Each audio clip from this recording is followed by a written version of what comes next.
গত পরশুদিন আমি খবরের মধ্যে দেখি ইন্ডিয়া বাংলাদেশের একটি সম্প্রতি হস্তশিল্প মেলা দেখছে। তো আমি আর অপেক্ষা করতে না পেরে আজকে সকালবেলা ঘুম থেকে উঠে বাজার চলে যাই। তো বাজারে গিয়ে দেখি বিড়ালগুলোর বেশ পার্টি চলছে মাছের আঁশের।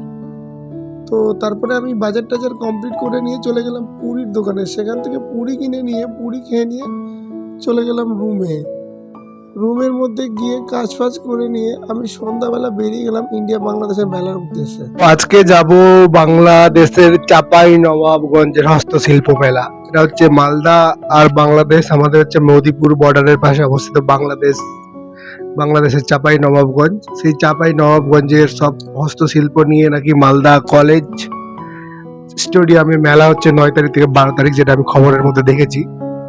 তো সেটাই আজকে দেখতে যাব, আর আপনারা ভিডিওটা শেষ পর্যন্ত সঙ্গে থাকুন, আশা করছি ভালো লাগবে।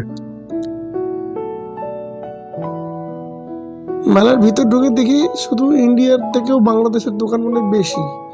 বাইরে দিকে বেশ ফুচকার স্টল বেশ কিছু খাবার দোকান রয়েছে। তারপর দেখি এই যে হস্তশিল্প মানে এই যে বাঁশের সব তৈরি করা জিনিসপত্র স্টলগুলো বেশ মেলার ভিতরে বসে রয়েছে, আর এখানে বেশ মালা টালা পাওয়া যাচ্ছিল। তো আমি একটু চলে গেলাম এই দিকটায় গিয়ে দেখি এখানে গাড়ি ও বিক্রি হচ্ছে মেলার মধ্যে। হস্তশিল্পের মেলার মধ্যে গাড়ির স্টল রয়েছে, এই স্টলটার মধ্যে প্রচুর মানুষের ভিড় ছিল। তারপর এদিকটাই দেখছি একটু অনুষ্ঠানও হচ্ছে। তারপর অনুষ্ঠান দেখে আমি আর ওয়েট করতে পারিনি, আমার পেয়েছিল প্রচণ্ড খিদা। তো আমি গোটা মেলা ঘুরে তারপরে চলে আসলাম, দেখলাম এই ওল্ড গ্যালারি স্টল বসেছে। তো জীবনে কোনোদিনও ফিশ কবিরাজি খাইনি, প্রথমবারের মতো আমি অর্ডার করেছিলাম ফিশ কবিরাজি। সেখানে দাম লেখা ছিল 80 টাকা, কিন্তু আমার কাছে মিললো 100 টাকা। পরে বললো ওরা যে এটা ডান দিকের কাউন্টারের ওটা মানে মেনু চার্ট, আমাদের কাউন্টারের যে মেনু প্রাইসটা সেটা আমাদের কাউন্টারের ভিতরে রয়েছে। তো আমি আর কিছু বললাম না, যেহেতু ভুলটা আমারই ছিল। তারপরে আমি নিলাম ফিশ কবিরাজি। তারপরে এই আমার মাইকটা সেট করার চেষ্টা করেছিলাম, তো পরে দেখে বাড়িতে এসে দেখি ভিডিওটা যখন অন করে দেখি মাইকটা আমার অন করাই হয়নি। তো এক হাতে আমি হচ্ছে গিয়ে ক্যামেরা ধরে নিয়ে এই ফিশ কবিরাজি খাওয়ার চেষ্টা করছি। তো ফিশ কবিরাজির মধ্যে যেটা আমি বুঝলাম, ভাজা মাছের মধ্যে ওই ডিমের অমলেট যে হয় না, ডিমের অমলেটটা জাস্ট রোলিং করে দিয়েছে। কী যে মাছ ছিল সেটা আমি বুঝতে পারিনি।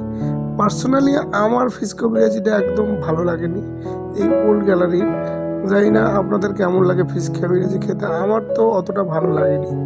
এর চেয়ে অনেক ভালো ফিশ কাটলেট, যেটা মালদাতে খুব মানে 70 টাকায় পাওয়া যায়।